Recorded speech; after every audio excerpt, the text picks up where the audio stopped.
Welcome to meeting number 16 of the Standing Committee on Science and Research. The committee is meeting to study the private sector investment in research and development in Canada. I would like to make a few comments for the benefit of all the witnesses and the members. Please wait until I recognize you by name before speaking. For those participating by video conference, click on the microphone icon to activate your mic, and please mute yourself when you are not speaking. For those on the Zoom, at the bottom of your screen, you can select the appropriate channel for interpretation, either Floor, English, or French. A reminder that all comments should be addressed through the chair. And for this panel, I would like to welcome our 4 witnesses. Thank you to all the witnesses for appearing before the committee. Today we are joined by Canadian Chamber of Commerce, being represented by Liam MacDonald, Director Policy and Government Relations.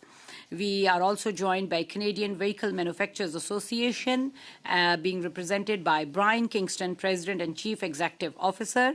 Also, we are joined by RXN Reaction Hub, and it's being represented by Dr. Morgan Iletinen, Executive Director, and we are also joined by video conference Vector Institute, Cameron Schuler, Chief Commercialization Officer and Vice President, Industry and Innovation, and also Roxana Sultan, Chief Data Officer and Vice President, Health. Just one comment. I think all the members were informed by email that Roxana Sultan will appear with her camera off and audio only. But if you want, as members know, she has requested to appear with her camera off and audio only, and I have granted that request. So Ms. Sultana will appear before the committee with her audio only. Rappel au règlement, Madame la Présidente. Yes. Oui. Point of order.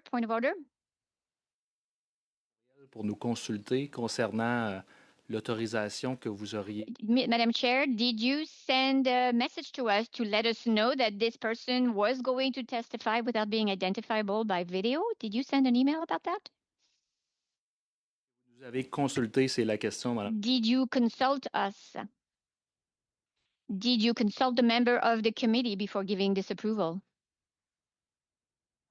Just to inform, I did not receive any objections to it, and then I was like, oui. Okay. Madame la Présidente, la question est la suivante. Madam Chair, the question is such: did you consult us, members of the committee, before approving that a person can appear in front of this committee without being identifiable?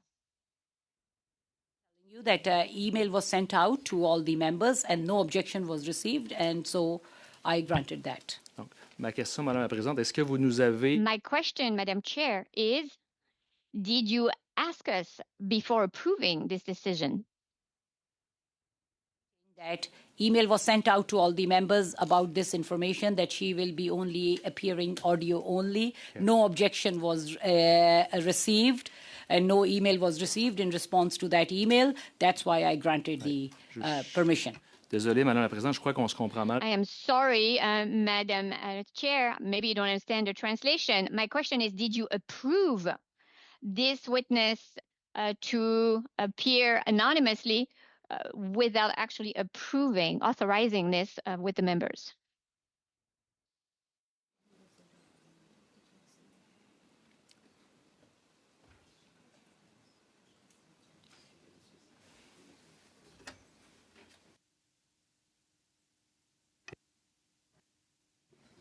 I will re-emphasize, she is not appearing anonymous. Her name will appear. It's only that she will keep her camera off. She is not appearing anonymous. Email was sent out. If there were any objections, the members should have written to me. Yeah. Madame la Présidente, mon point, c'est seulement de savoir...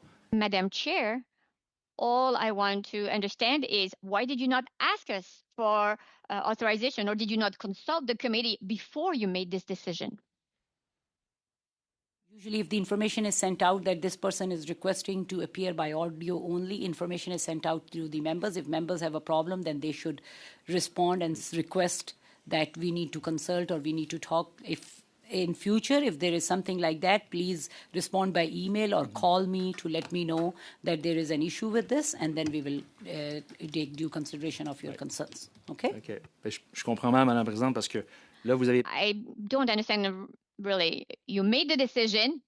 and then you present this when it is a done fact, and you're just saying, okay, in the future, we should just respond if we are uncomfortable, even if you made a decision. And I don't think this is a good way to collaborate in this committee. It's also a matter of credibility. If you make decisions about us without even us consult us, without even asking for our agreement, I do not think that this is how we should be working as a team. So in the future, Madam Chair, I'm asking you for transparency and consideration and respect for the colleagues. And before you make decisions that concern all of us, we should be asked before the approbation and given, and this kind of action is taken. I always do the work with the collaboration of all the members on this committee. That's why we sent out the email to give information to everybody that she has requested that. No one objected to it. So that's why. So Mr. MP Noor Mohammed also. Yes. Madam Chair, I just want to be, for the benefit of everyone here, correct me if I'm wrong, this is a decision that is taken by the chair, but you had informed everyone prior and given everyone opportunity to object had they a problem, correct? Yes. Process-wise, just so that we're all on the same page? Yes, that's... Okay, so I'd love to understand, if possible, what the objection is here. Yes, MP Blanchet-Jonca. Alors, Madame la Présidente, ma question. Madam Chair, my question to you. I think my colleague is trying to explain to me, but it's not an objection. It's a principle, a matter of principle and transparency. If you're going to make a decision that have an impact on everybody else, first of all, you should consult them because it has an impact on everybody else. And then the principle that I want to bring to you here is not that the person cannot, appear in this manner. I'm just saying we've been informed after the decision was made. I'm not trying to, create a trap here. I'm trying to understand how things function. And also, I want to bring some credibility to this committee because right now, the decision was that you approve the request and then you suddenly tell us.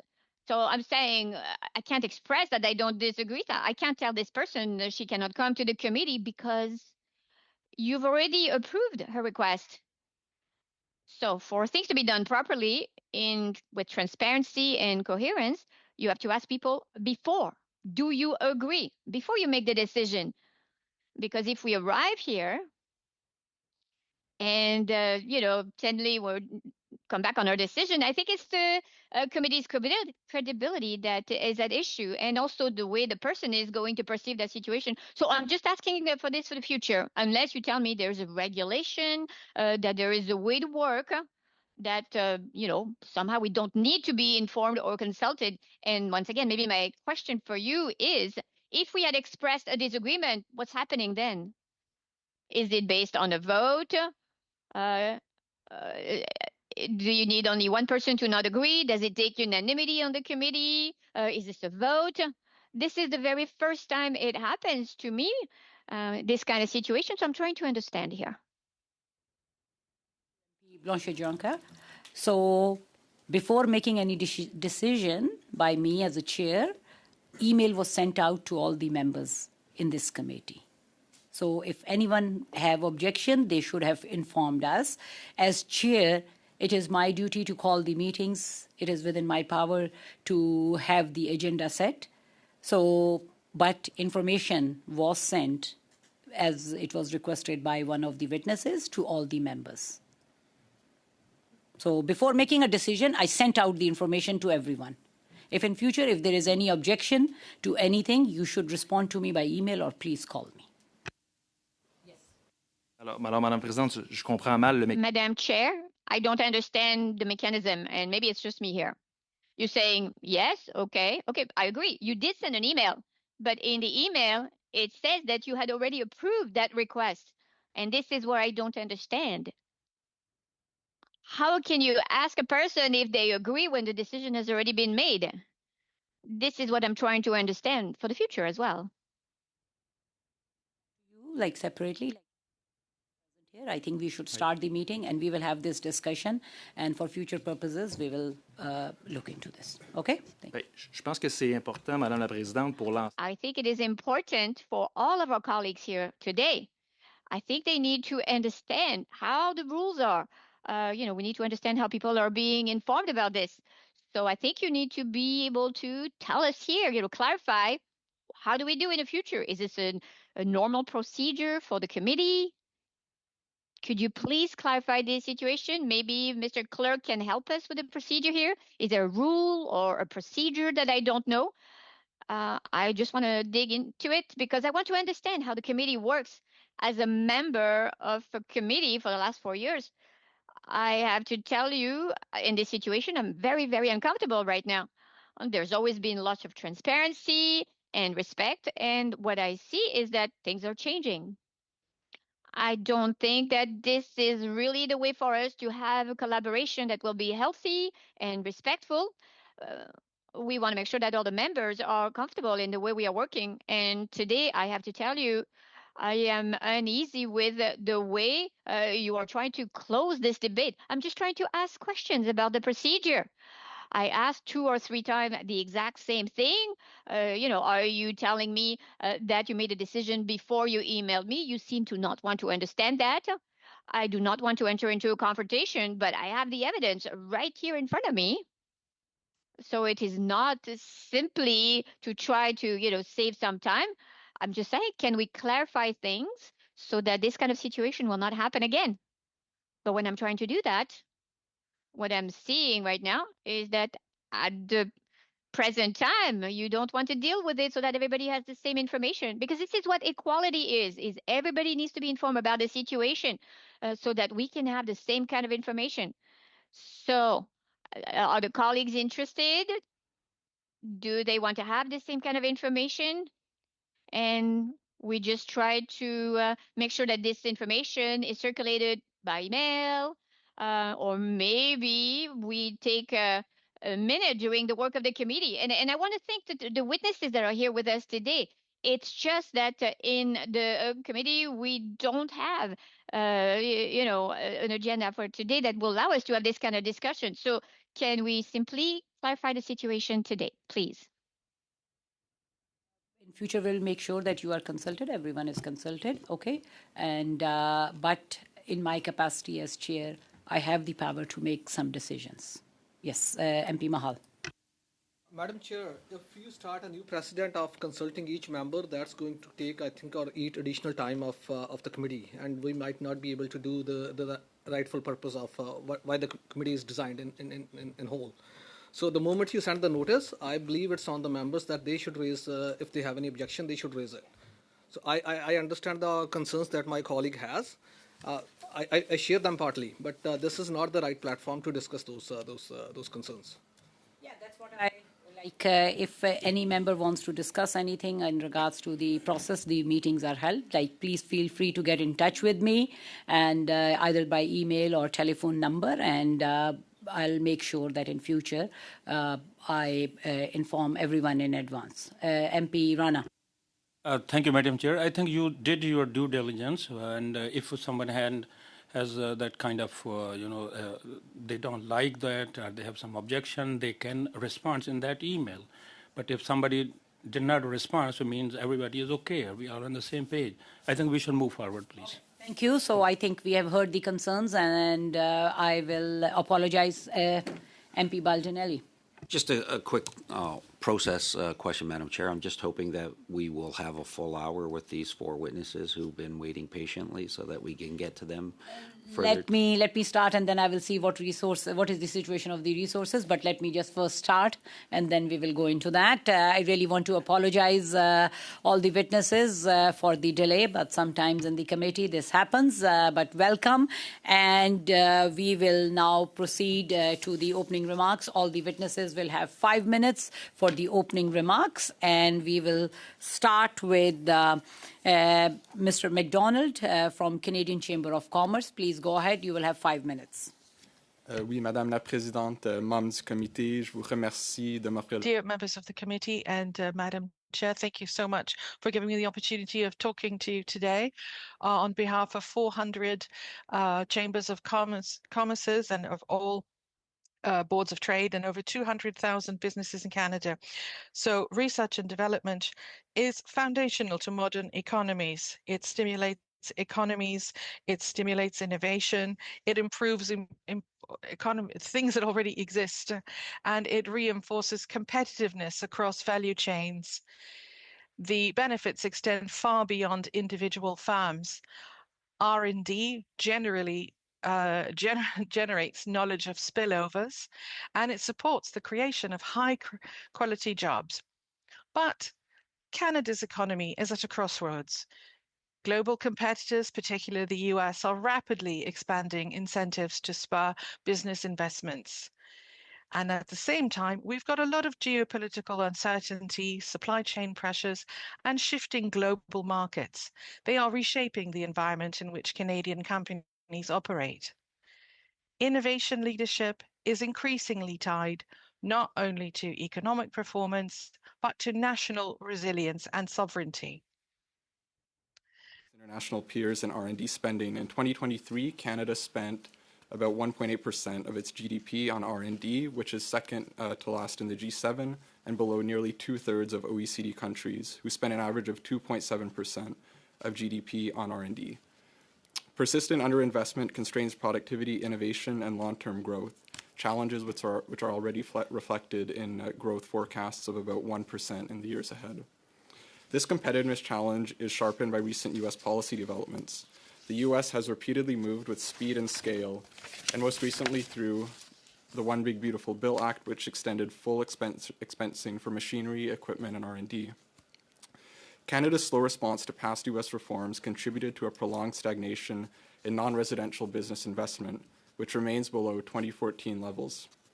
To avoid falling further behind, bold coordinated federal action is needed to strengthen tax competitiveness, drive private sector R&D, accelerate technology adoption, and position Canada for long-term resilience. Budget 2025 includes several positive measures, such as early changes to the Scientific Research and Experimental Design, or SRED incentive, funding for talent attraction, sovereign public AI compute infrastructure, and enhanced venture and growth capital. While these are welcome steps, the competitiveness gap facing Canadian businesses remains substantial, especially relative to U.S. innovation incentives. To close this gap, the Canadian Chamber recommends action in three priority areas. First is strengthening Canada's tax competitiveness. We recommend offering a productivity and investment tax credit modeled on Ontario's enhanced 15% credit and the Atlantic investment tax credit to support new buildings, machinery, equipment, and software.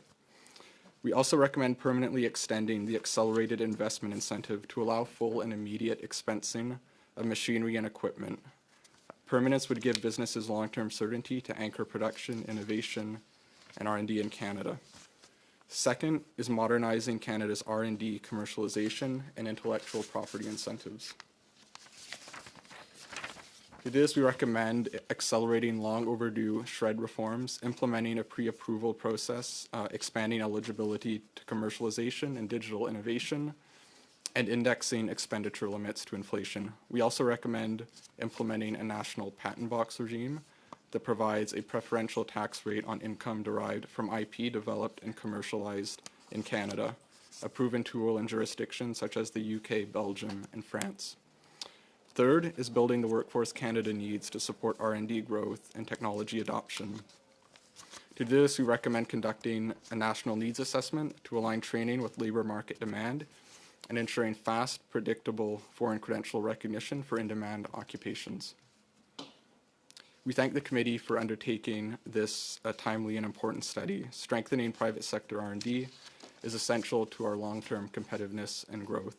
I look forward to your questions and to continuing the discussion. Thank you. Thank you, Mr. McDonald. Now we will proceed to Mr. Kingston from Canadian Vehicle Manufacturers Association. Please go ahead. You will have 5 minutes. Thank you, Madam Chair. Committee members, thanks for the invitation to appear here today. The Canadian Vehicle Manufacturers Association, CVMA, represents Canada's leading manufacturers of light and heavy-duty motor vehicles. Our membership includes Ford, General Motors, and Stellantis. Those companies have been operating in Canada for over 100 years, and they're responsible for most of the auto production in Canada, having built over 100 million vehicles since 1945, the earliest records that we have. They're also the largest employers in the auto manufacturing sector, supporting 20,000 jobs, the majority of which are unionized. Automakers are among Canada's largest private sector investors in research and development. In-house research spending at automakers in Canada topped $898 million in 2024. That's according to Statistics Canada, and that's up from $830 million in 2023, quadruple the $210 million spent a decade earlier. CVMA members are constantly innovating with investments into electrification, autonomous driving, and connectivity. Ford, GM, and Stellantis have made investments recently in Canada, specifically for R&D over the past decade, and I'll give you 3 examples of some of the activity underway right now. Ford operates 3 connectivity and innovation centers, one in Ottawa, one in Waterloo, and one in Oakville. These have grown to 500 positions since 2017. It's all part of a $500 million investment by Ford into Canadian R&D operations.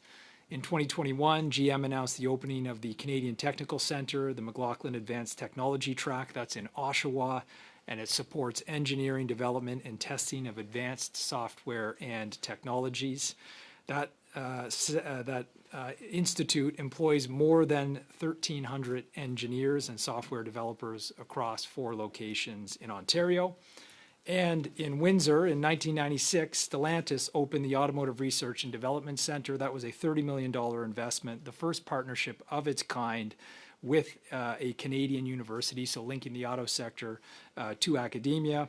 And the total research spend there now is over $1 billion. There's 6 road test simulators, proprietary software development, and a range of R&D support facilities. More recently, as part of Stellantis' multi-billion-dollar investments in Canada, the ARDC is becoming the first battery lab in North America. So that will add an additional 650 skilled engineering jobs to support electrification. We welcomed Budget 2025 and the SR&ED SHRED program enhancement that was included there. By increasing the expenditure limit to $6 million, this will make a tangible difference for companies that are considering R&D investments in Canada. However, I'd like to leave the committee with a recommendation here today.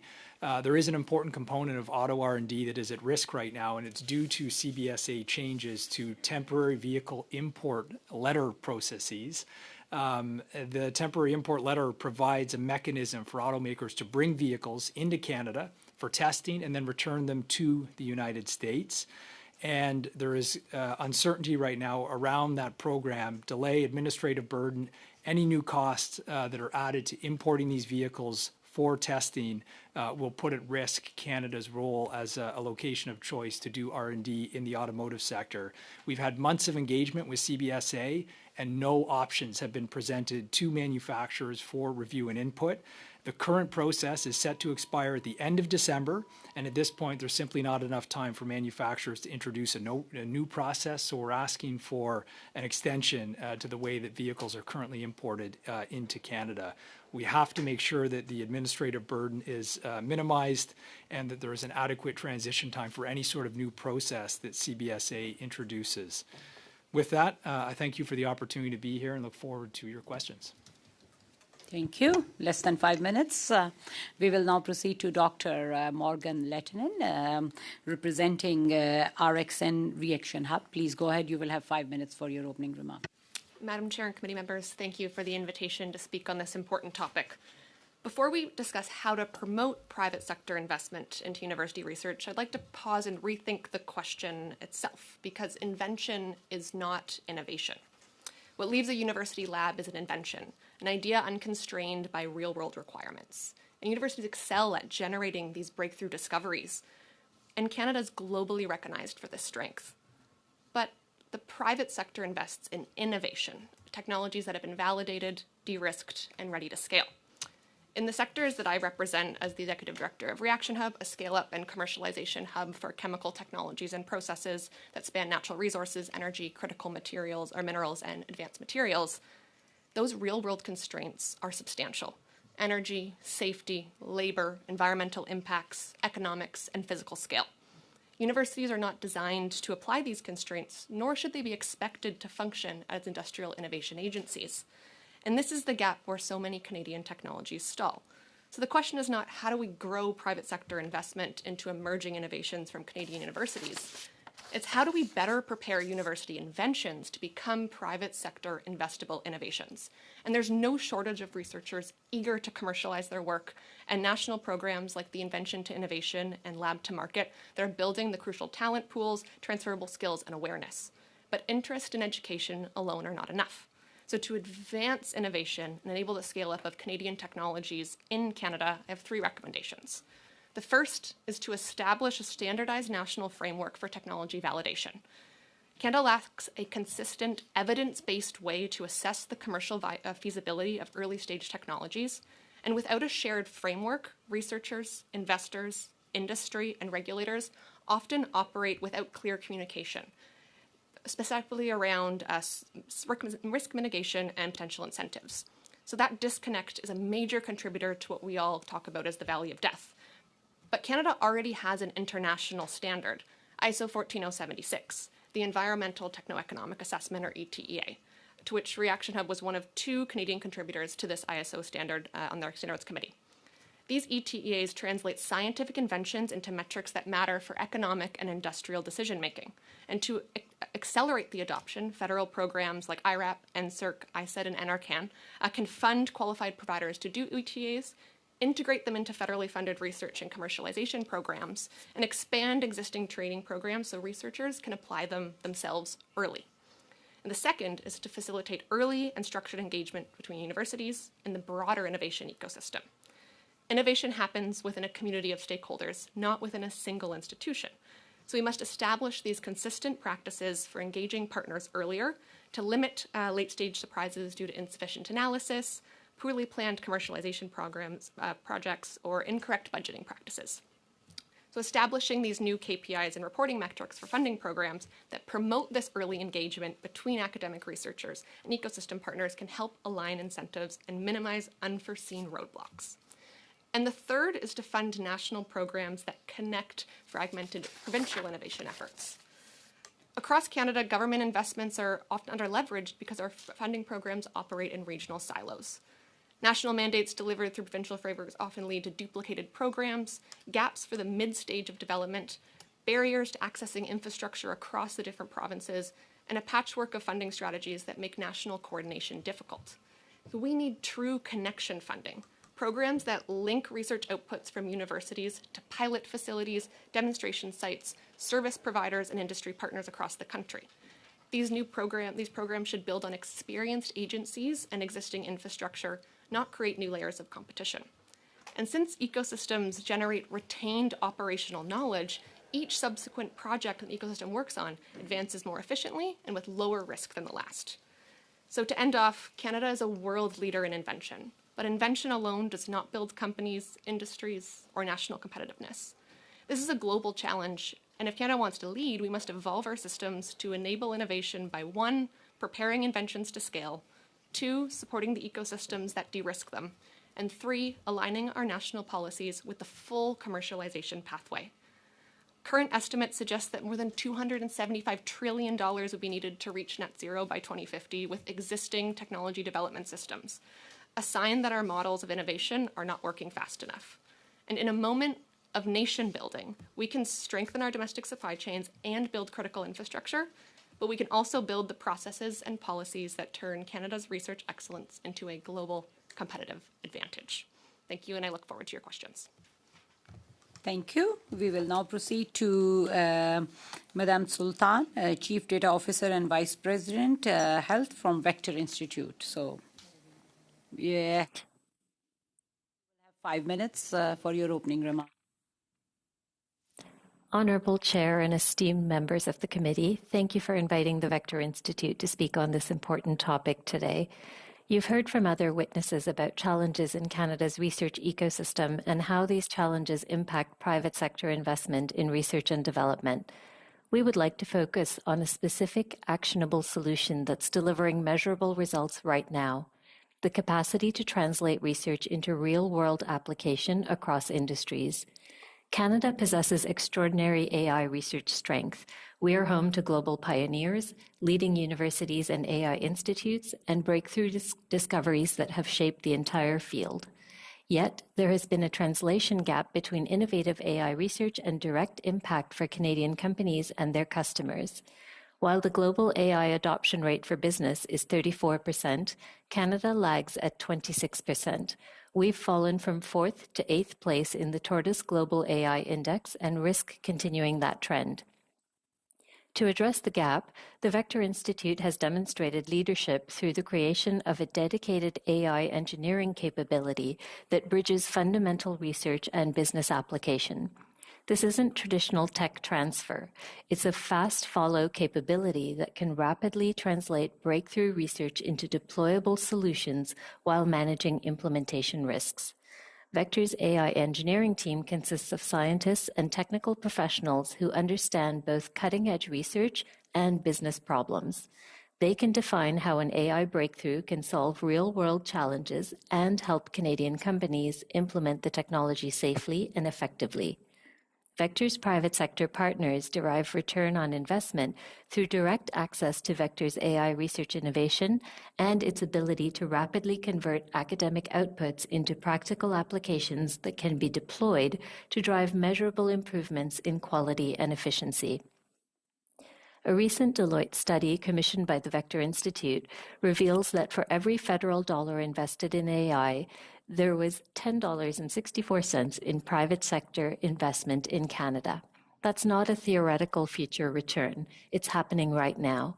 Last year, close to 80% of startup and scale-up companies that participated in Vector's industry programming reported new or improved products, services, or processes as a result of their engagement.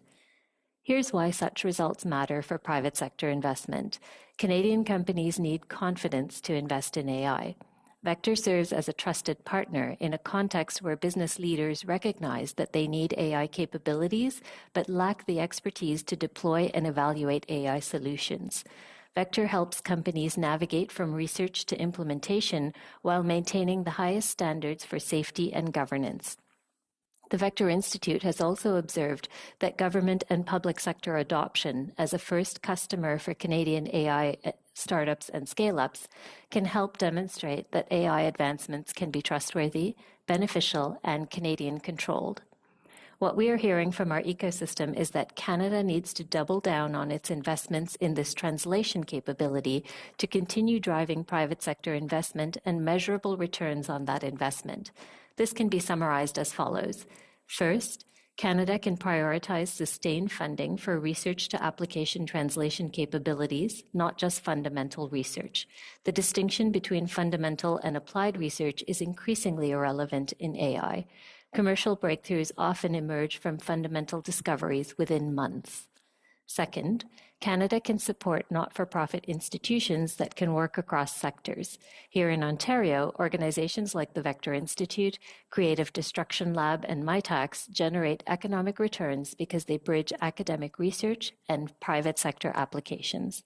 Third, Canada can consider AI adoption requirements in government procurement and funding transfers. When government demonstrates confident, transparent AI adoption, it builds public trust that enables broader business adoption and strengthens the retention of Canadian startups and scale-ups as they build their markets. Canada's AI ecosystem gave us a head start in the global AI competition, but we risk squandering that lead unless we rapidly increase AI adoption rates. Vector has proven that responsible research to application translation creates measurable economic impact through increased AI adoption by Canadian firms, and that adoption leads to increased productivity.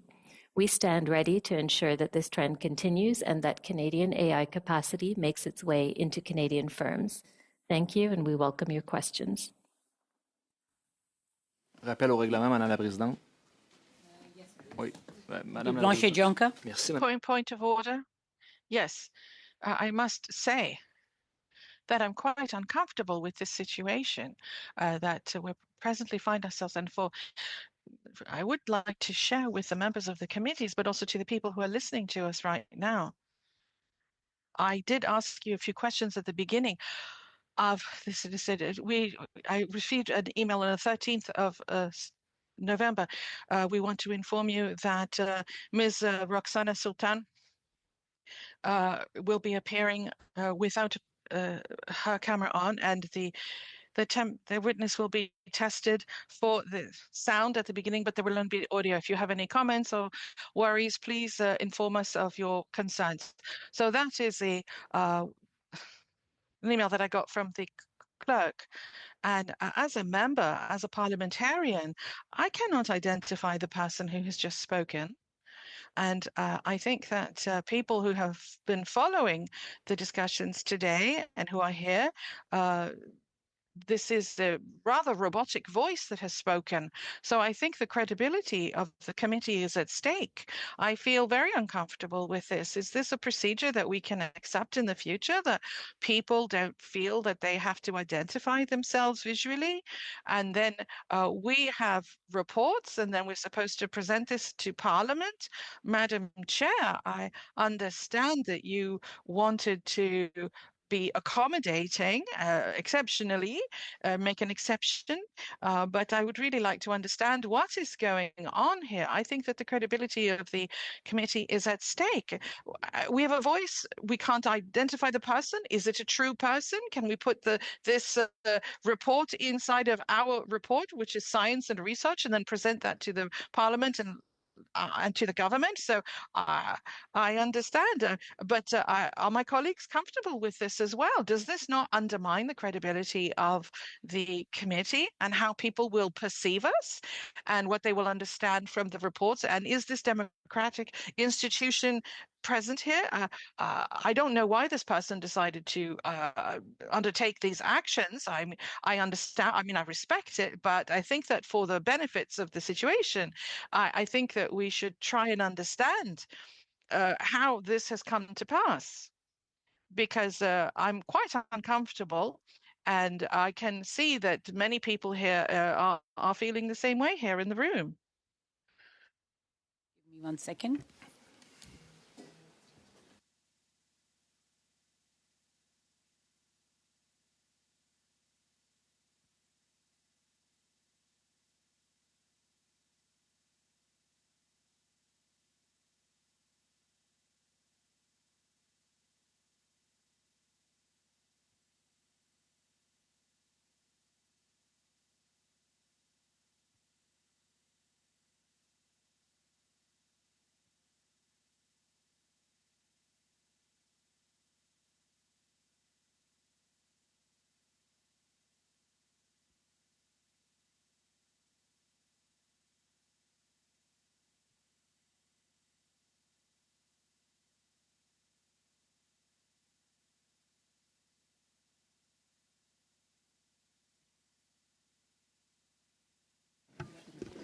Thank you, MP Blanche-Jonca, for your concerns. I just want to let all the members know that 2 tests were done before her testimony today. One was yesterday, which was done with the video, and before the meeting, it was done without the video. But just to make sure that everyone is comfortable, I will suspend the meeting for a few minutes, and we will ask her to on her camera. The proceedings will not be on, and then everyone can verify, and then we will, she can turn the camera off and we can go into the round of questionings. That's the resolution I have. Jonca. Présidente, je veux juste bien comprendre, là, est-ce qu'il y a... I'm trying to understand. Is there a rule or a procedure? Because once again, as a parliamentarian for the last 6 years, this is the first time I see this situation. And I don't want to make it a personal thing only, but I would really appreciate if you listened to me and respected me. Does it not appear important what I'm saying? Madam Chair, hello? I am here. Are you listening to me? Do you hear me, Madam Chair? So I would appreciate that you listen to me when I'm talking to you. That's what respect is. So I was speaking to you. I understand that you have things to ask the clerk, but you're not listening to me. And I'm being respectful. I'm expressing this. I am trying to understand. I'm trying to find a solution with you as well. This is what I am attempting to say. I would like to understand, is there a procedure or a regulation? Can people appear in committees in Science and Research Committee anonymously. Has this been validated? Has this been verified? I don't know what you want to do. You want to adjourn, but why? This is what I'm trying to understand. You've said yourself this is a question of transparency. And you have said that transparency is very important. So I think that for the people who are listening to us and who trust this committee and who trust our democratic institutions, that is Parliament, because I'm quite worried. You've said that you wanted to do a private session so people won't be able to follow what is being said. I have worries. And acting in this manner does not show transparency. People will not understand what has happened regarding this situation. So could you please clarify the situation? And I understand that you've had discussions with the clerk. Maybe this is a new situation. But of course, I trust your good faith, and I hope that we will have a positive outcome and make sure that our committee preserve its credibility. Thanks for the issues which you have raised. Let me just consult the clerk and I'll get back to you.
I'm just suspending the meeting for a few minutes, so the meeting is suspended.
identity of the witness who is appearing, audio only. There have been instances where it has been done in the past to accommodate. We have to make sure that all the witnesses are accommodated. If there are any security concerns or any risks for them, it is our responsibility to accommodate them. And I am very clear that everything is okay and we should proceed with the meeting. If anyone has problem, you can challenge my ruling. So MP Noor Mohammed. So thank you, Madam Chair. Very brief in my comments, and they really pertain to the conversation that we've been having. There have been studies, as you note, in the past. In fact, at the request of my friend of the block's colleague, Monsieur Lemire, there was an entire study done on sport where witnesses all appeared anonymously or appeared after being verified without their faces on the screen. That was a witness. The witness we're talking about is somebody that I asked to appear. She's one of the most accomplished leaders in AI. She's an incredibly accomplished scientist. She's the kind of woman that I think a lot of young women look up to as a role model in terms of the sciences, in terms of the fields which have historically been dominated largely by men. I'm interested in what she has to say. She's clearly identified who she is. And I think we have to be sensitive to a world in which people are deeply concerned about why their pictures appear on the internet. There's a reason that my kids don't appear on the internet, because there are lots of folks out there that can do some very unsavory things. I don't know what her reasons are. It's not for me to say. Certainly not for me to say, but I would say that if we want to have the ability to have the best folks appear at these committees, we're going to have to find ways to make sure they are comfortable giving their testimony. And we have to be comfortable, to Mr. Blanchet-Jonca's point, we have to be comfortable that we're getting testimony from the people that we think we're getting. But clearly we know who she is. I can tell you that I have had dinner with her. She is an extremely intelligent, real person with lots of good things that I want to hear her say, and I think others do. And I think these are the types of conversations that would give pause to others that may want to come and testify, because nobody wants to have their reasons for doing something not litigated, when in fact what we want is their testimony. So that's thank you, MP Noor Mohammed. I just want to clear it that we have verified it, and I will be proceeding with the meeting to go ahead. If anyone has any problem, you can challenge my ruling. And with that, yes, MP Blanchet-Jonca. Juste, Madame la Présidente, pour les bienfaits de la cause, est-ce que c'est possible? For this case, could it be possible for you to explain, or the clerk to explain, this situation? Were there rules or procedures concerning this situation?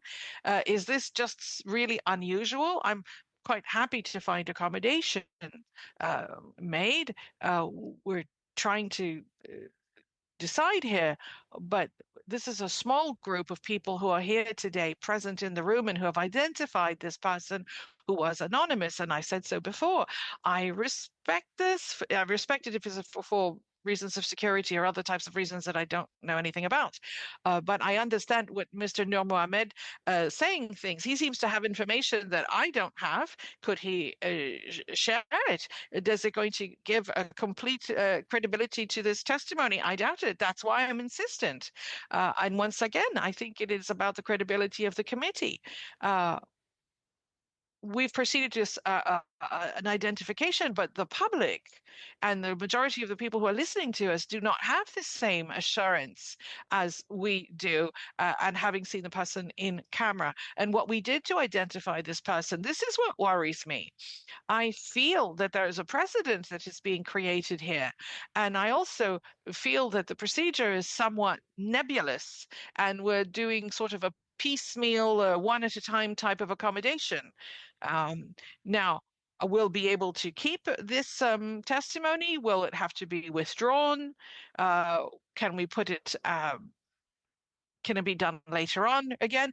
And if the witness comes back, how can we make sure that we do things? I would like us to take a moment within the committee works, maybe even in the case of a subcommittee, so that we can discuss this situation in detail, so that we can just move on to do something else. Everything in public to everyone that we have verified our identity. There have been instances, and it is our duty to accommodate people if they do not want to appear through the video for security or any other reasons.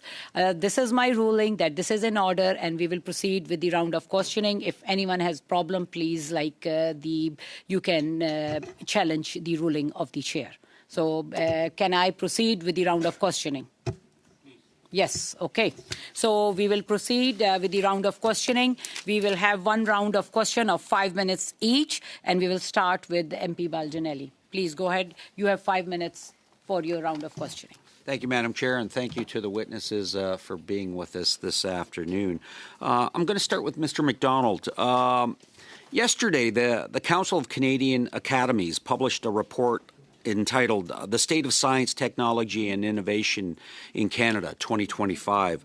The report says that Canada's long-standing poor productivity performance has reached crisis levels, compromising the standard of living for people in Canada.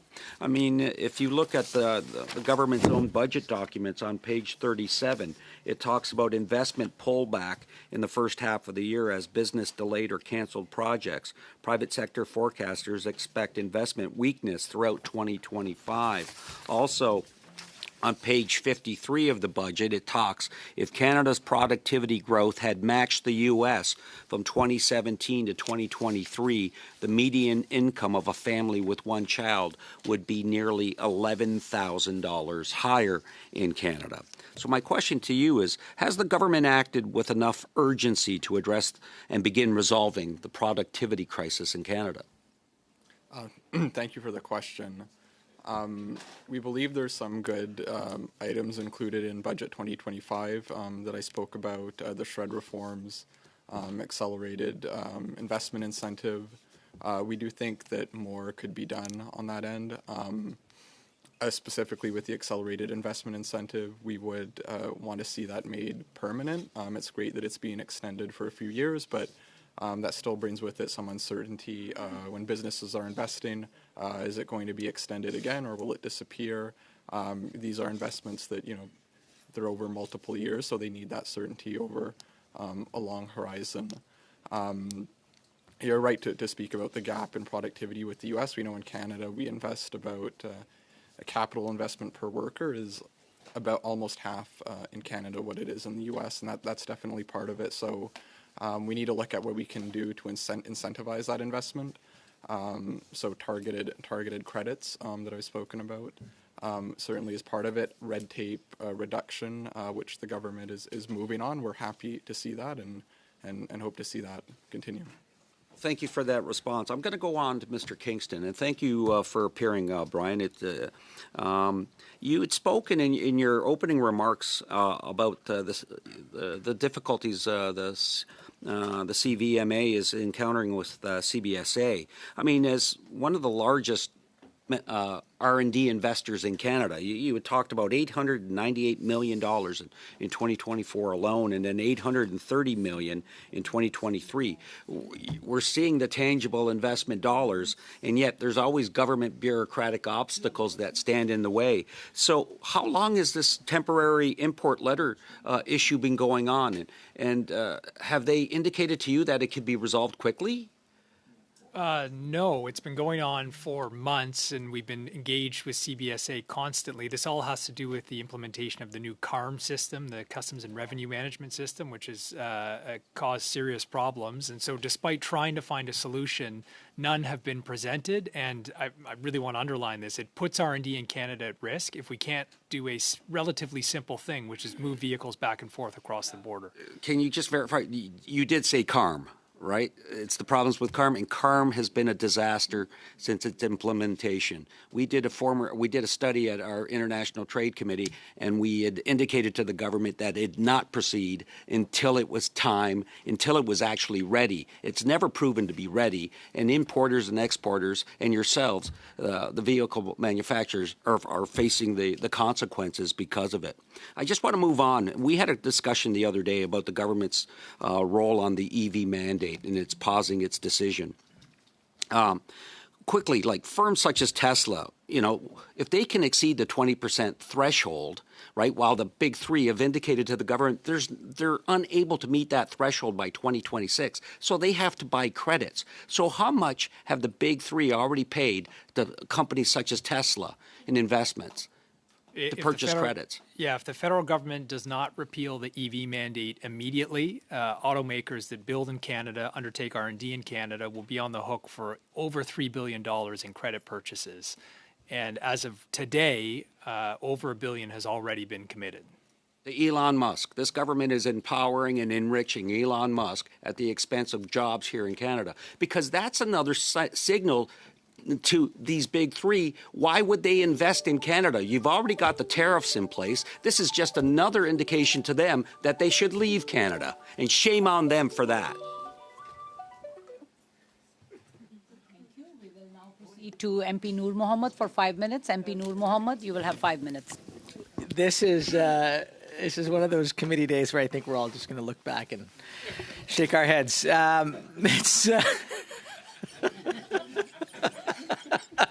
Oh, boy. Welcome to our witnesses. Thank you for bearing with us. And given that we have very limited time for this round, I'm going to split my time with MP Jazik, and I'll apologize in advance to my friend Mr. Kingston. I won't have any time to ask you questions. I have one question I'd like to ask Ms. Sultan. One of the things that we were speaking about with Cam Linke from Amy last week was, or I guess earlier this week, was how do we get the private sector to be more actively engaged in early stage activity, early stage investments, particularly from innovators and innovation that is coming out of some of our AI institutes. So I wonder if you could share from your standpoint what you want to see from private sector early stage investors to help support, bolster some of the work that government is already doing in terms of the investments that we're making to support the AI sector.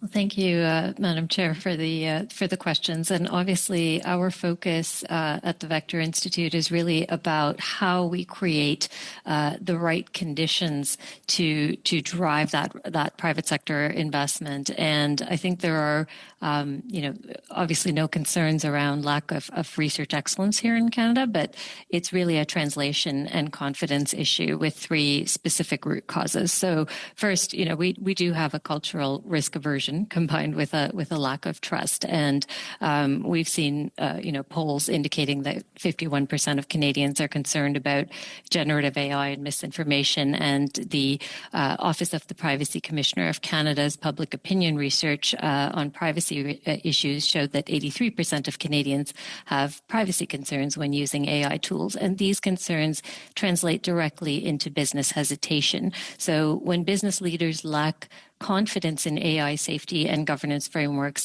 they delay investment.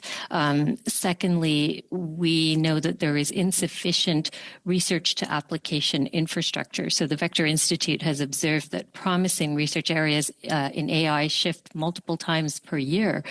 Traditional university hiring cycles and government grant structures simply cannot respond to that pace. And so the Vector Institute has built a fast follow capability through its AI engineering team, which specializes in extracting value from research in a practical manner. But most Canadian firms lack that talent bridge between breakthrough research and business implementation.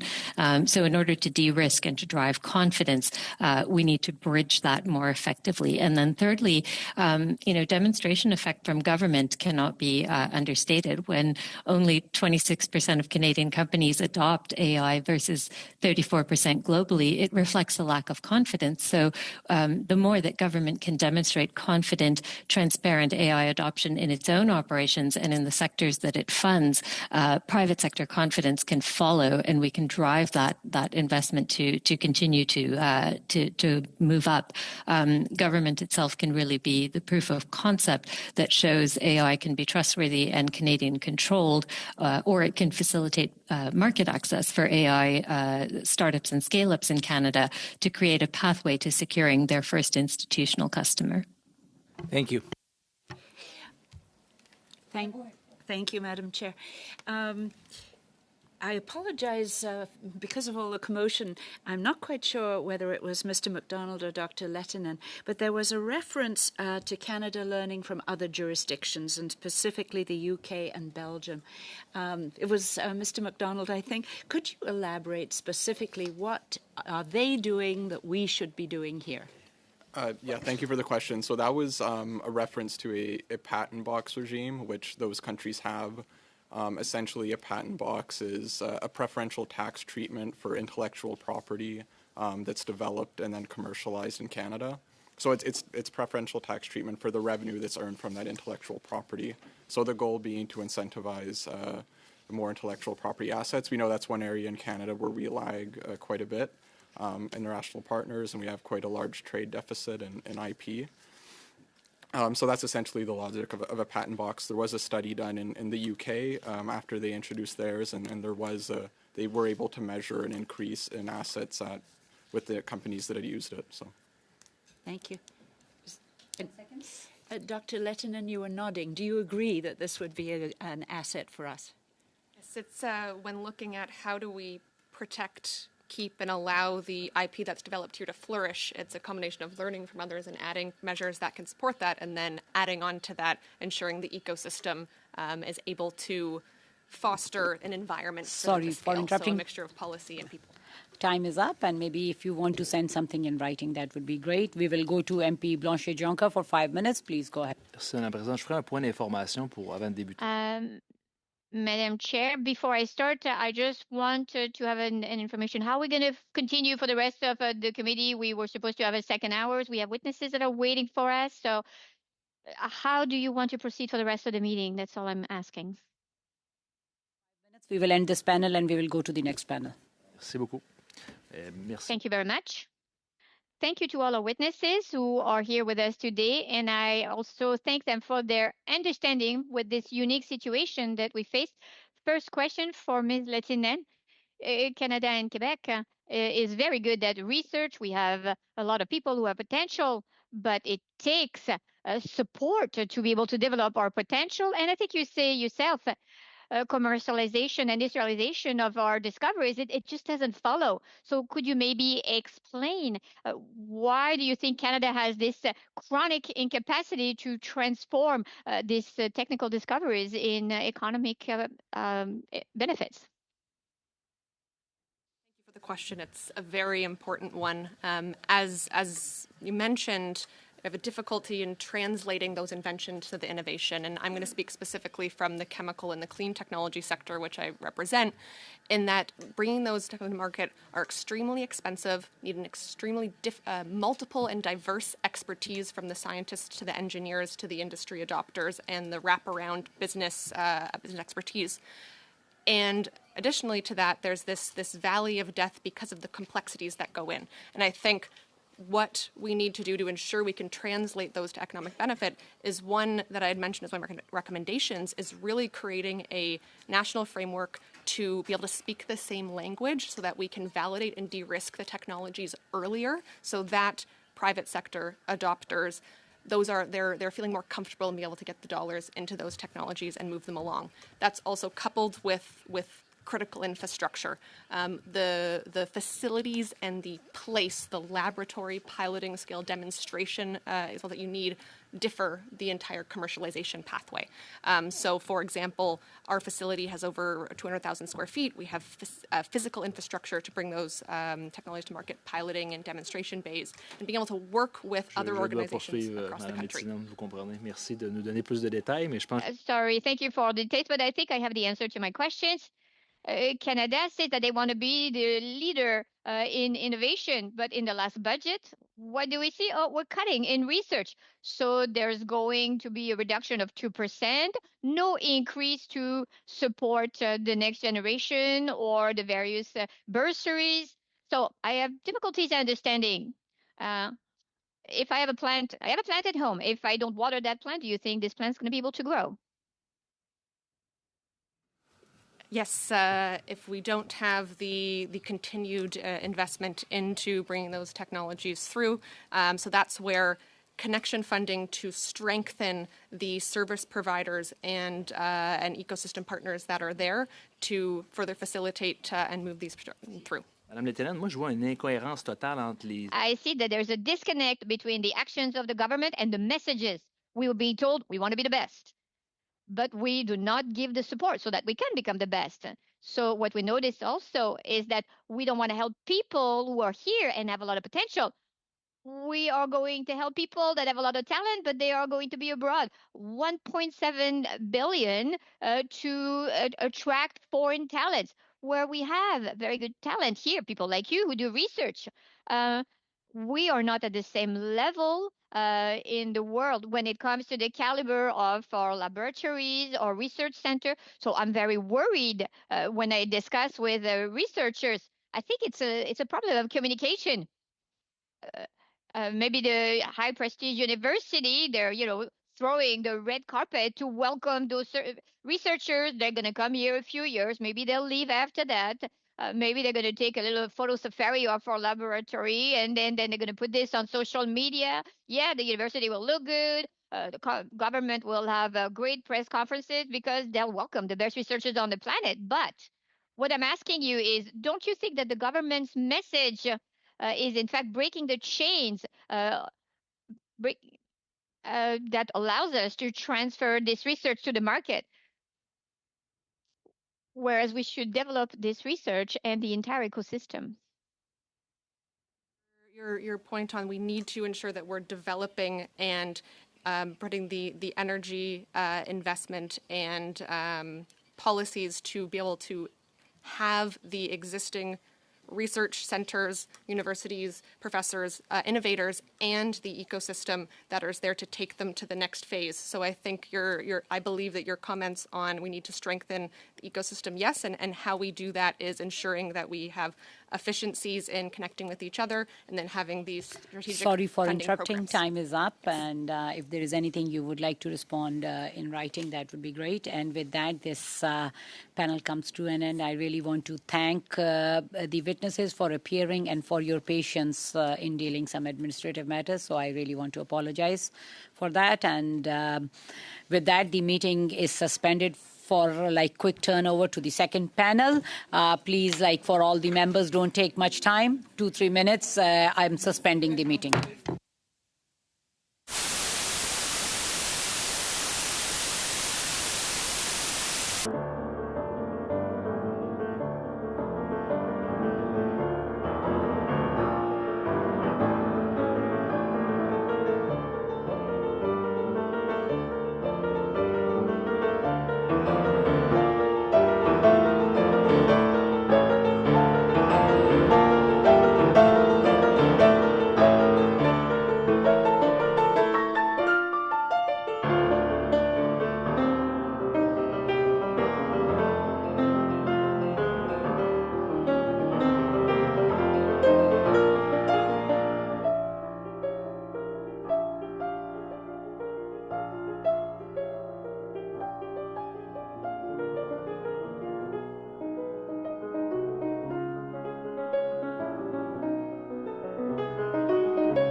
entendu? I would like to make a few comments for the benefit of the witnesses and all the members. Please wait. If I can request everyone to be silent, please. We have started the meeting. Please wait until I recognize you by name before speaking. For those participating by video conference, click on the microphone icon to activate your mic, and please mute yourself when you are not speaking. For those on Zoom, at the bottom of your screen, you can make the selection for the appropriate channel for interpretation, either Floor, English, or French. A reminder that all comments should be addressed through the chair. I would now like to welcome our witnesses for the second panel. Sorry for the delay, but I would really like to welcome appearing today Dr. Jerry Wright, Professor, Michael G. D. Grote Institute for Infectious Disease Research, McMaster University, by video conference. We are also joined by Dr. Kyle Briggs, Entrepreneur in Residence, Faculty of Science, University of Ottawa. We are also joined by Kevin DeHaal, the Director for Elevate IP Alberta. And the last witness for this panel are from the Réseau des CCTT. We are joined by Aurier Licois, Director, Research and Innovation. And also, we have Nancy Dizelle, Chairman of the Board of Directors. Welcome to all the witnesses. All the witnesses will have 5 minutes for their opening remarks, and then we will have, because of the time, we will have one round of questioning of 6 minutes each. So the different parties can let me know who will be participating in the round. And with that, we will go to our first witness, Dr. Wright, Professor from McMaster University. Please go ahead. Well, thank you very much, and good afternoon, Madam Chair and honorable members. It's nice to see you again, and to be here as a Canadian academic working in the life sciences. So, to let you know, I'm a professor of biochemistry and biomedical sciences at McMaster, where I've led a research team focused on antibiotic resistance, antibiotic discovery since 1993. I've advised industry, government, not-for-profits on antibiotic innovation for over 25 years, and in 2016. I also co-founded a spin-out company called Symbol Therapeutics, which advanced an antibiotic discovery that we made in my lab for further drug development. So if you look back at innovations in biotechnology over the past few decades, it shows that most originate from university research. The successful global biotech, agricultural, and pharmaceutical industries exist because of basic research conducted in academic labs. It's not surprising that regions that are particularly known for biotech commercialization, such as Boston or California, are located near thriving research-focused universities. Unlike other areas of technologies, advances in the life sciences often requires extensive and very specialized infrastructure that is usually well beyond the reach of a single entrepreneur or a small startup. This is why you don't see biotech starting in someone's garage. They need access to equipment that is often very costly and otherwise inaccessible. As a result, universities provide unique spaces to nurture new discoveries that are suitable for commercialization. We're really fortunate in Canada. The Canadian Foundation for Innovation provides the resources to acquire and support the infrastructure that drives discoveries and innovations such as the one that we made in my lab, which allowed us to spin out Symbol Therapeutics. However, transferring research from universities to startup or through licensing deals can be quite difficult. And Canada in particular struggles in this area, especially in the life sciences and biotechnology sectors. Canada does not have a program that offers non-dilutive seed funding to support the creation of biotech startups stemming from university discoveries. While programs like the NRC's IRAP are very helpful, they are not well suited for early stage startups that lack initial capital, such as those arising from universities.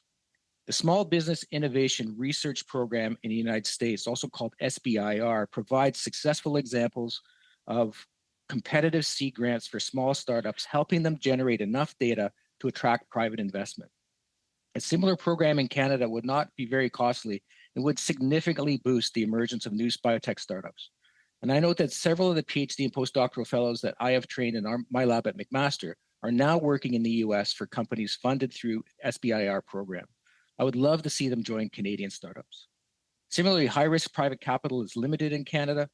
Some of the reasons for this, I'm sure as you know, are cultural. There's just more tolerance for risk in biotech in the United States and Europe, for example. But some of the scarcity comes from a growing expectation from these investors that projects be significantly de-risked before investment. This needs additional funding. My experience with Symbol Therapeutics is worth considering. With funding from the CIHR, we discovered a molecule produced by a fungus that we collected in Kejimkujik National Park in Nova Scotia that blocks antibiotic resistance. The report of this discovery was published in the prestigious Nature journal. We even made the cover. We were unable to secure funding in Canada to continue its development. We did manage to access services through the NIH, National Institutes of Health in the United States, that provided in-kind pharmacological studies at no cost. This sufficiently reduced the risks of the project, enabling us to secure funding for a startup. However, this was through partners in Boston, not Canada. We are again trying to develop some discoveries made in my lab, but we're facing exactly the same challenges as we did several years ago when we started this. Finally, another gap in the process is a shortage of business talent with biotech startup experience in Canada. This is one of the reasons why we turn to Boston partners for Symbol. So to support a thriving Canadian biotech startup ecosystem, I encourage the committee to consider first increasing the funding for life sciences research by raising the budgets to CIHR and NSERC. The second, to create a Made in Canada SBIR-like program to offer competitive, non-dilutive funding for biotech startups. And third, to foster an environment that encourages and rewards more private risk capital and cultivates related entrepreneurial talent. I think with such investments, Madam Chair, there's a genuine opportunity to expand this sector and ensure that discoveries that are made in Canada can actually stay in Canada and be developed by Canadians. Thank you very much. Thank you. We will now proceed to Dr. Briggs, the Entrepreneur in Residence, Faculty of Science, University of Ottawa. Please go ahead. You will have 5 minutes. Thank you, Madam Chair, Vice Chairs, and committee members for the invitation to speak to you on commercializing innovation emerging from publicly funded research at Canadian universities. To briefly introduce myself, I'm a physicist and the entrepreneur residence at the University of Ottawa. I was the CEO of Northern Nanopore Instruments, a nanotechnology startup built for my PhD research that we sold in fall 2023. I'm now the author of the CanInnovate blog on innovation policy, and alongside TJ Misra and David Durand, co-author of the Simple Agreement for Innovation Licensing, or SAIL framework, and co-founder of the SAIL initiative, through which we aim to streamline how new technologies get from lab to market. The value of research follows a power law distribution. A small minority of new technologies eventually create most of the economic value, but it's impossible to reliably predict which ones will succeed or be valuable when the research is transferred to the private sector. Because of this impossibility, it's more important to make sure that we don't miss the valuable minority than it is to make sure that every attempt is successful. It follows then that the most effective strategy for commercializing research successfully is to invest relatively small amounts of capital early in almost everything. Mostly Canada doesn't do this. Attempts to commercialize research have failure rates above 90%, but the successes create more than enough value to offset the cost of those failures. Countries that invest well have three things in common, namely that the public sector funds innovative startups before they have revenues, usually favors new startups over existing companies as vehicles of innovation arising from research, and is willing to let previously funded projects fail when necessary. This approach to funding serves to de-risk innovative companies to the point where they can attract private sector investment and ensures that valuable technologies don't slip through the cracks. Ironically, systemic risk tolerance in the Canadian public sector mostly prevents it from funding pre-revenue companies in this way, and Canadian VCs can't address this gap because of the long timelines involved. We have to reframe how we evaluate and manage risk. We have to understand that most investments will fail, and that this is acceptable as long as the combined return over time is positive. So while it may be true to say that our public sectors become too risk-averse, I argue that investing in almost everything is in fact less risky, or at least more likely to produce a positive outcome. Another element common to effective commercialization elsewhere is harmonized innovation policy. The United States has the Bayh-Dole Act, for example, that guides how universities transfer technologies to the private sector. In Canada, we lack even an attempt at national coordination. Senator Colin Deacon's office recently found 134 different innovation funding programs at the federal level alone, and the Tri-Council agencies provide no top-down guidance on how universities should manage research IP. As a result, every institution has a different IP policy, licensing negotiations with most research institutions are slow, no two licenses are alike, and there's no standard for data collection on licensing or on outcomes. To address these challenges, my colleagues and I developed SAIL. SAIL is a license framework designed to support harmonized and streamlined Canadian tech transfer from research institutions to startups. After consulting with a national community of innovation stakeholders, we designed SAIL based on 6 axioms of tech transfer specific to Canada's unique challenges. It asks universities to play the role of first investor in research commercialization and rewards them with a predefined amount of convertible debt in exchange.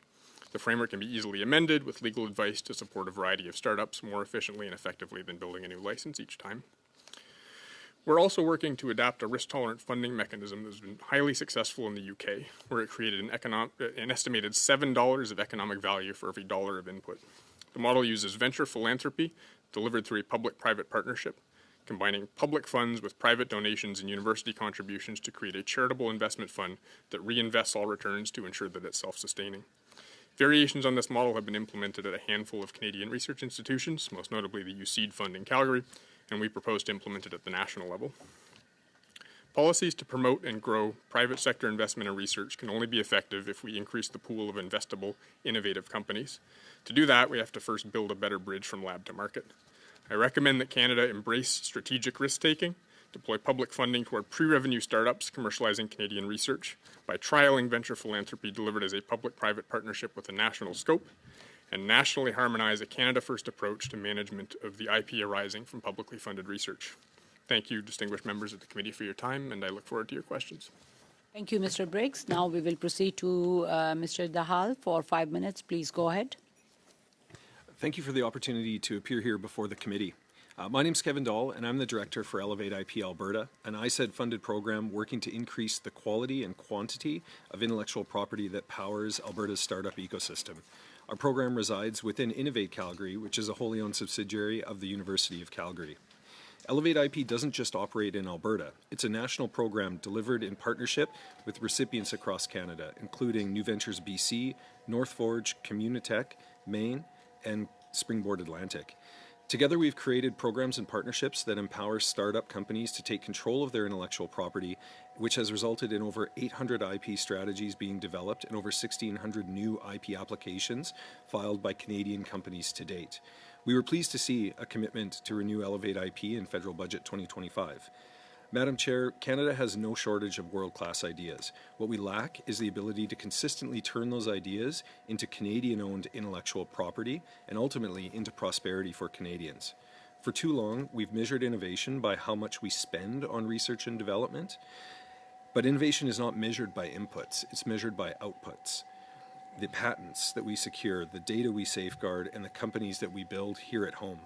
If we want stronger private sector investment in R&D, we need to shift from treating R&D as a cost and treating it as an investment class. So how do we shift these mindsets? Madam Chair, Canadian firms invest in research every day, yet all too often the resulting IP ends up owned and commercialized outside of our borders. We need to incentivize that we need incentives that reward IP creation, protection, and commercialization in Canada. Programs like SHRED should continue to support research, but we also need to strengthen IP literacy, IP valuation, and IP strategy support for businesses of all sizes. We've seen how impactful this can be through the Elevate IP program, which has helped startups and scale-ups understand and secure their IP early. When startups know how to protect their ideas globally, they build stronger companies with broader freedom to operate, and more private capital follows. We also need to put more emphasis on bridging academia and industry. Canada's universities are global leaders in research, but too much knowledge remains stuck at the discovery stage. We must continue to strengthen the bridge between academic research and industrial commercialization. That includes modern, partnership-ready industry engagement programs, more co-funded research models, and clearer pathways that help researchers turn discoveries into investable ventures. Across Canada, partnerships through Elevate IP have shown that when IP frameworks are clear and transparent, collaboration increases, and companies invest more confidently in R&D because they know how that value can be shared. And finally, Madam Chair, we need to build a capital market that values intangibles. Today, the most valuable assets in the global economy are not factories or heavy machinery, they are intangible: patents, software, data, and know-how. The reality is that today 90% of the market value of the S&P 500 stems from intangible assets. Yet too many Canadian financial systems still treat these assets as invisible. If we want more private investment, we need capital markets that can see and value these intangible assets driving modern growth. That means IP-based valuation models, IP-backed lending tools, and expanding early-stage investment funds like UCalgary's UC program that the committee here heard about earlier this week to really help anchor those high-value IP portfolios in Canada. We know this works. In Alberta and Canada more broadly, when companies strengthen their IP position in global markets, investors take notice. R&D increases not because government subsidizes risk, but because intellectual property becomes a bankable asset. In closing, Madam Chair, if we want more private investment in Canadian innovation, we must build an ecosystem that rewards ownership, collaboration, and recognition of intellectual value. We have the talent, we have the research strength, now we must ensure the value of work stays here in Canadian companies, on Canadian balance sheets, creating Canadian jobs. That's how we move from being consumers of other nations' innovation and becoming exporters of our own. That's how we turn research into resilience and ideas into prosperity. Thank you, and I look forward to your questions. Thank you, Mr. Dahal. We will now proceed to Madame Dizal, Chairman of the Board of Directors. Please go ahead. You will have 5 minutes for your opening statement. Madame la Présidente, Mesdames et Messieurs les membres du comité, je vous remercie. Madam Chair, members of the committee, thank you for giving us the opportunity to present the perspective of the Réseau des Centres Collégiaux de Transfert de Technologie, CCTT, and to contribute to the work of this committee. My name is Nancy Desiel. I'm the chair of the Réseau Board of Directors, and I am accompanied by Aurélie Liquois, Director of Research and Innovation. The Réseau des CTT represent 59 specialized centers located throughout Quebec. Together, they cover more than 100 areas of expertise, such as advanced manufacturing, wood processing, mining, renewable energy, agri-food, health, cybersecurity, artificial intelligence, quantum technology, clean technology, telecommunication, defense, aeronautic, and aerospace. For several years, CCTT have been driving innovation focused on the need of business and public organization with a unique regional presence, a diversity of sectoral specialization, and a risk minimization role that makes applied research, innovation, and the adoption of new technology and processes accessible to businesses and stakeholders. CCTTs are key players in the applied research and innovation system operating throughout Quebec and Canada. CCTTs stimulate private sector engagement in research by providing access to state-of-the-art research infrastructure and equipment, offering customized technical training and support, and taking a pragmatic approach to intellectual property retention in Canada. The impact of our model is clear, and our figures speak for themselves.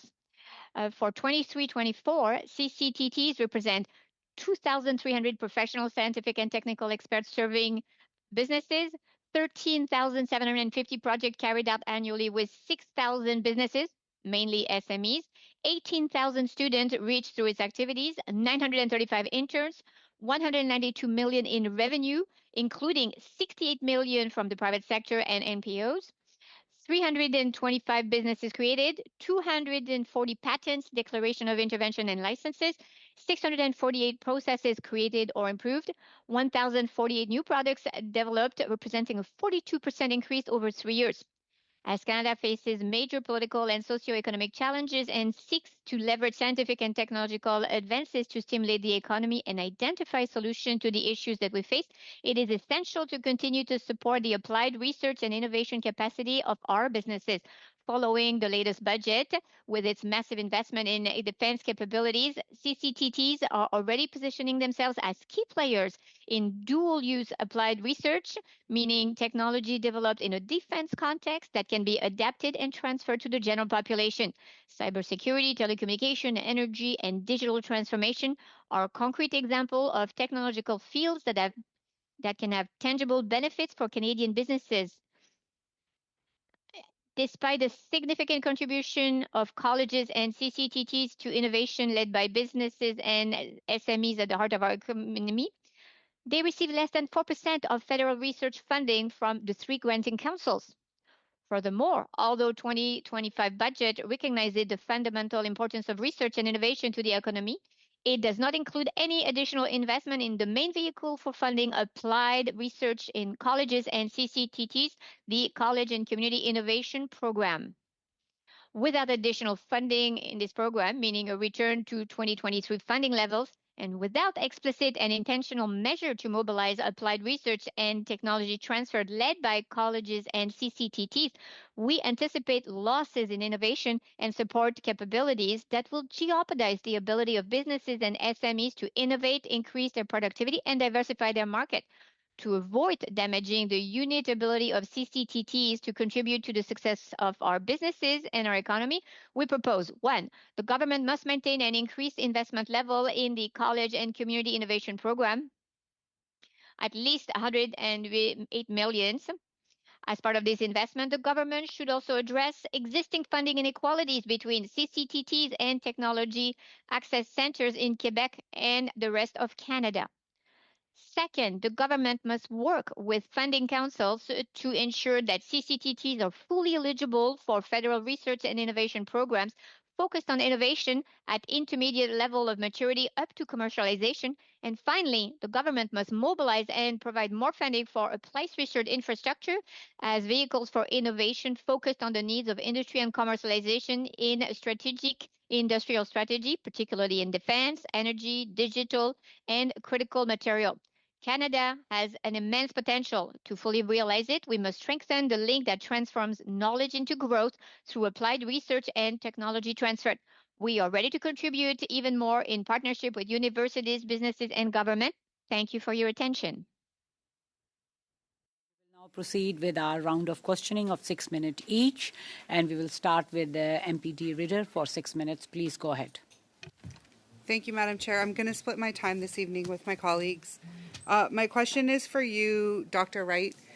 So Waterloo Region is home to some of the best biomedical engineering minds on the planet. We invent in the region, but too often we watch someone else commercialize, manufacture, and capture the jobs and the wealth. From your experience, what are the biggest systematic barriers, like high taxes, inflationary pressures, or slow approvals, that are pushing biotech commercialization and our talent to the U.S. instead of keeping it here in Canada?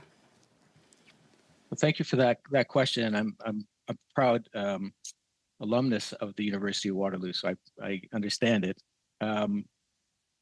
So that is it's a big problem, and I think it's a lot of it is frankly due to a lack of risk capital in the country here. And as I stated in my proposal, in the case of biotechnology, where other areas have flourished is where there has been access to non-dilutive capital that you can get access to before the private sector will be ready to invest in this, the risk capital. So that gap is, I think, one of the biggest challenges that we're facing here in Canada, and we have to find a way to get through that. Thank you so much. I'm going to cede my time.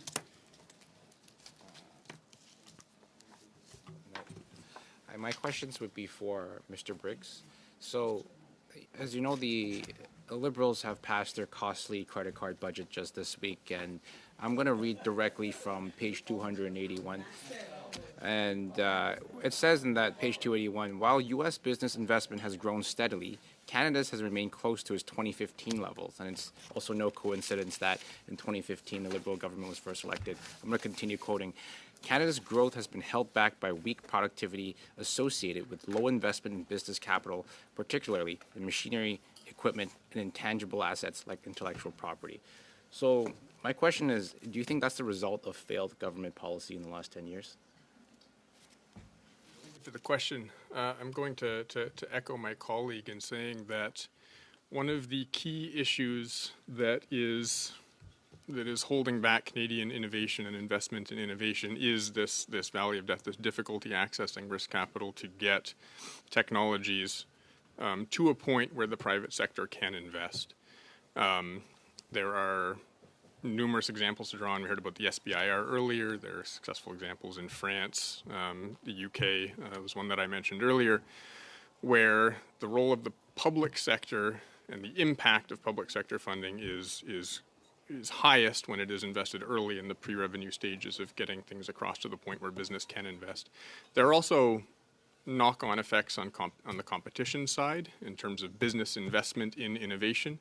There's nothing that motivates incumbent firms to innovate quite like many hungry startups starting to take their market share when they're enabled to get to that point.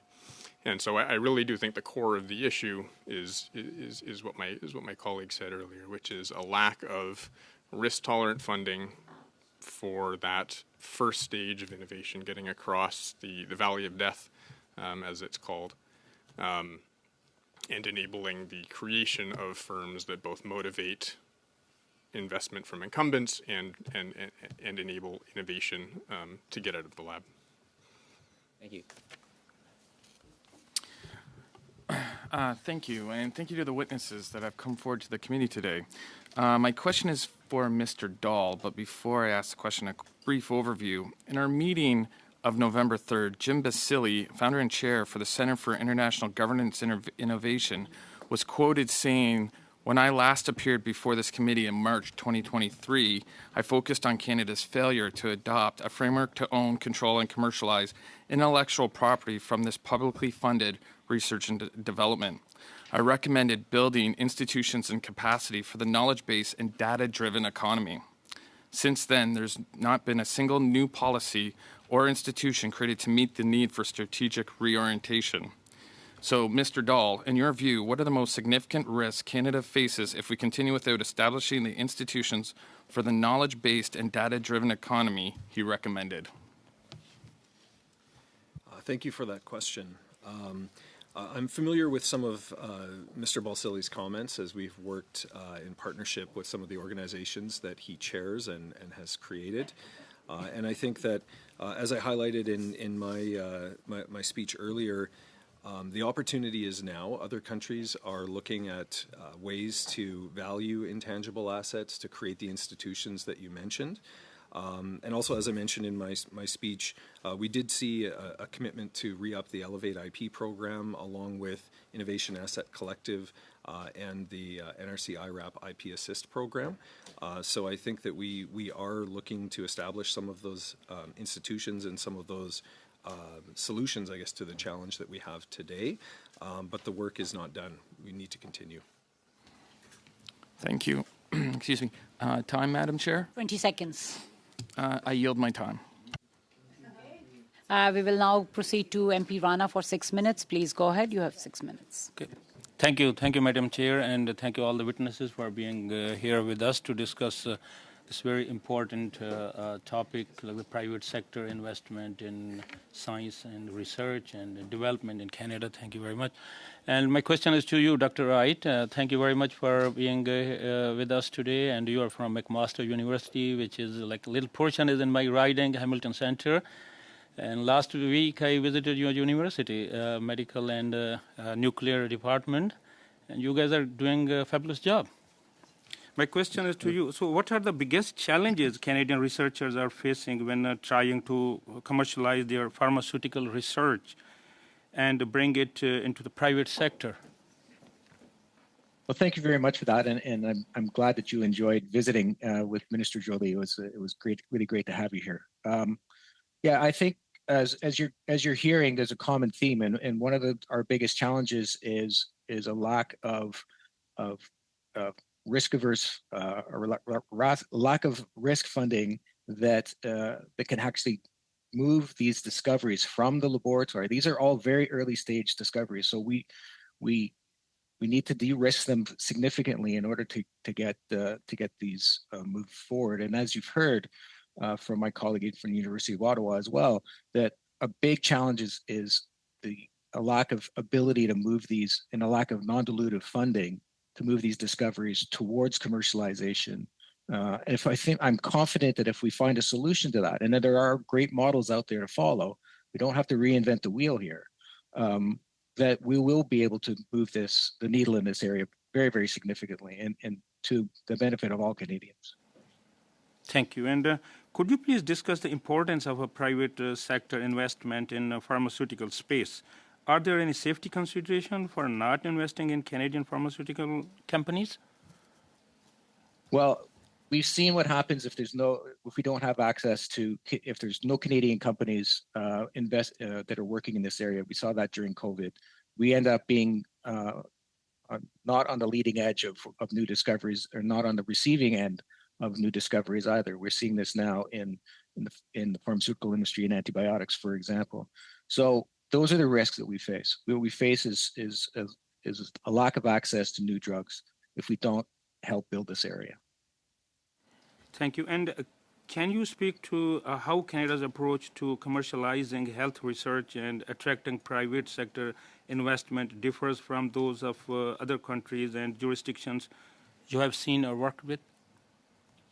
Yeah, like I testified, I think one of the big differences in areas like Europe and in the United States is this sort of valley of death, as you've been hearing, that there's no good way to bridge that valley of death in this era. And that requires non-dilutive funding, usually coming from governments or, as we've heard, potentially philanthropic areas or sort of agents who might be able to help move this forward. I think this is absolutely vital for us to be successful in this area. Thank you. And Dr. Briggs, do Canadian universities and research institutes have the right culture to encourage commercialization? If not, what changes are needed to ensure the researchers are committed to turning their innovations into market-ready products?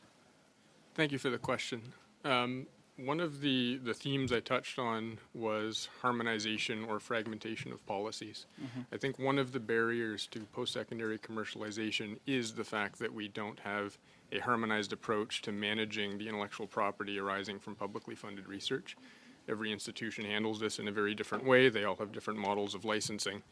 And all of this contributes to friction in the early stage that coincides with that same phase of the commercialization process where we're missing this risk-tolerant funding.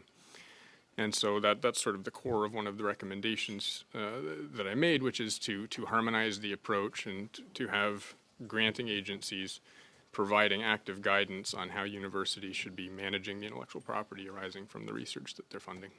Mm-hmm. And commercialization often involves risk and failures. So how can Canada create an environment that encourages risk-taking among investors and researchers without compromising safety and productions? It's a good question, and I think the core of it is to reframe how we think about risk, the KPIs that we're using to measure these things.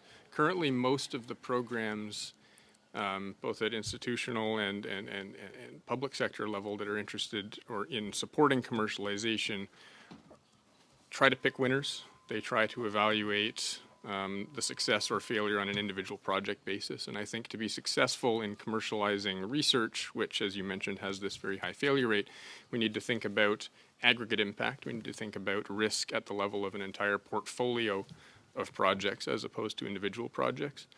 There's a good example of this, for example, Les Deep Tech in France. It's a relatively new initiative that's deploying 3 billion euros over 10 years, aiming to create 500 new deep tech companies every year over that time. They're targeting a 2% success rate, accepting that 98% will fail and that the 2% that succeed will more than pay for all of those failures. And that's the kind of portfolio level thinking that needs to happen in order to be able to address this here. And what do you think? Canada should focus more on directly funding commercialization projects or on creating incentives for private sector investments? Time is up for MP Rana. Maybe if you can respond to this answer in writing, that would be great. Because we will now proceed to MP Blanchet-Jonca for 6 minutes. Please go ahead. You will have 6 minutes. Madame la Présidente, je salue les témoins qui sont avec nous aujourd'hui. Une première question pour... Alors, I want to thank the witnesses here for Ms. Lissois and Desiel of the CTT.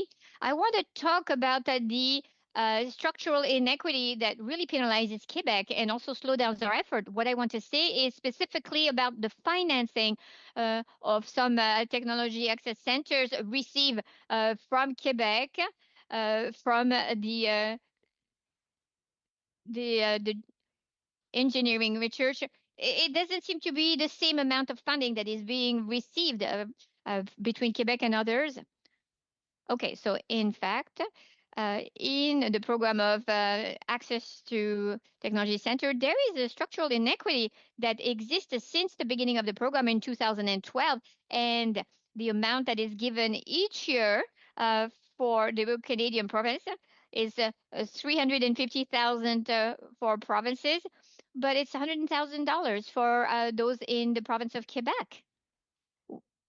We are talking about 68 technology access center in Canada, and 29 are supported by CCTTs.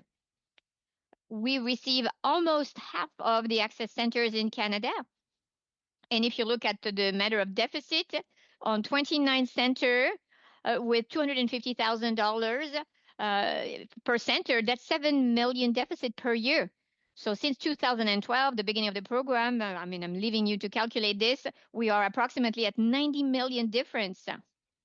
You're saying $90 million. That is without inflation, without the economic windfall in the community. Have you been able to measure this? Like, how much does it represent as an impact? We haven't calculated the impact, but yes, as a matter of fact, all financial support, which is lesser in the communities, will have impacts on the capacity of the centers to accompany their businesses in the region or in the province. What is the argument? We're talking about this since 2012. So do they not understand when you're saying this in French, or they don't want to understand, or they want to continue penalize Quebec? Like, please explain to me, what are they saying to you when you are saying things about this inequity? So the NSERC knows about this inequity, and there is a working group that is actually working on this so that they can cancel this inequity. So there is work being done on this. Of course, with the last budget, as we saw, there is no reinvesting in applied research. So the solutions that are going to be found in this working group, they're going to be lessened. And if we find solutions, unavoidably, there will be inequities based on other factors. I'm trying to understand if there is a solution, partial or temporary, for the accreditation of a technology center. It's 5 years. So if you have this, it's $300,000. But if you don't have it, it's $100,000. The federal government says, oh, okay, you already have support from the government of Quebec. That's why you're limited. Is this true? Not exactly, but for sure. CCTTs, they do have an operating budget in Quebec, but it is not linked to a subsidy of the NSERC. It is a functioning, it's a budget for the organization, and it's not the same thing as a technology access center. I am trying to understand, why are they limiting you with this funding? Are we too innovating? Is the network too developed? Like, what are the rational arguments that are explaining this inequity? Since the beginning, nothing has been able to explain the inequity, and that is the problem. Since 2012, this inequity has existed. It's been mentioned. It's been discussed every year for the last 10 years. There is now a working group which is rethinking the entire thing. They're rethinking the entire objectives, the program completely, including the funding, with maybe a dissociation between the access center that will come from more mature centers. Everything is on the table in terms of discussions right now. In a concrete manner, Canada said in its last budget, they want to say, we want to be the leader in innovation. You're doing innovation. So this federal policy, is it slowing down directly since 2012? Isn't this a signal that is completely opposite? I mean, it doesn't make it so that it generates innovation, does it? Technology Asset Center is a program in itself, but there is a much larger program, which is the program of innovation in colleges and community. So the CCTTs always have access to this program, like any other center in Canada. They have the same amount of money. But as a matter of fact, reducing the amount of investment, any amount that you reduce in investment, in innovation, whether it's in Canada or Quebec, it's the same thing. It slows down efforts. So do you have a clear message for the government? What are you hoping, soon, or maybe for the future? We would like a reinjection of funding. In 2023, the program of innovation for college and community had an injection of 128 million, and this will expire on March 31st, 2026, and it is a very big loss. It is going to reduce the capacity of the centers to innovate and to accompany those businesses that are innovating. So we need a reinjection of this funding. Thank you very much for your excellent work. Thank you. The witnesses for their important testimonies. Sorry we had to cut the time short because of the previous panel went late. So with that, this panel comes to an end, and I want to thank the witnesses once again on behalf of all the members for appearing before the committee. Is the will of the committee to adjourn the meeting? Okay, so the meeting is adjourned.